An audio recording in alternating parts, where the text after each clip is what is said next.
ایک حدیث میں حضور نے فرمایا کہ قیامت کے دن سب سے پہلے 3 اشخاص کا معاملہ پیش ہوگا۔ ایک وہ تھا کہ جو اللہ کی راہ میں جنگ کرتا ہوا مارا گیا تھا، دنیا میں شہید سمجھا جا رہا تھا۔ ایک وہ تھا جسے اللہ نے علم بہت دیا تھا اور اس نے علم کو پھیلایا، خوب پھیلایا۔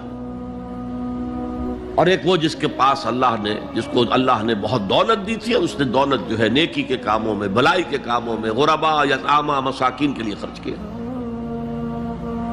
اب اللہ پوچھے گا ان شہید صاحب سے کہ دیکھو میں نے تمہیں صحت دی تھی، جسمانی قوت دی تھی، تم نے کیا کیا؟ وہ کہے گا اے اللہ میں نے تیرے لیے قتال کیا اور اپنی جان دے دی۔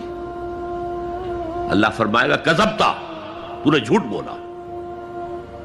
انک قد قاتلت لأن یقال جریء، تو نے تو یہ جنگ میں حصہ لیا تھا اس لیے کہ تیری شجاعت کا ڈنکا بج جائے، تیری جرأت کی شہرت ہو جائے۔ وقد قیلا، وہ کہا جا چکا، اب یہاں تمہارے لیے کچھ نہیں ہے۔ اور فرشتوں کو حکم ہوگا اور اوندے منہ گھسیٹتے ہوئے اس کو جہنم میں ڈال دیں گے۔ یہی حشر ہوگا اس عالم کا،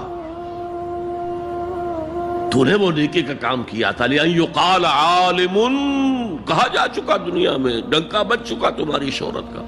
اب اس میں نوٹ کیجئے، اگر کسی عالم کے علم کا ڈنکا بج جائے، اس کی اپنی نیت وہ نہیں تھی تو اس کے اندر کوئی خرابی نہیں ہے۔ یہاں معاملہ نیت کا ہے۔ اگر نیت یہ ہو کہ میرے علم کی شہرت ہو جائے، میرے ہاتھ چومے جائیں، مجھے نذرانے پیش کیے جائیں، تو پھر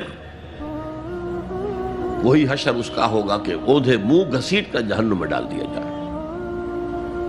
یہی حشر اس سخی کا ہوگا جس نے سخاوت کی تھی، جس کی سخاوت کے ڈنکے بج گئے تھے، اس کا بھی یہی حشر ہوگا۔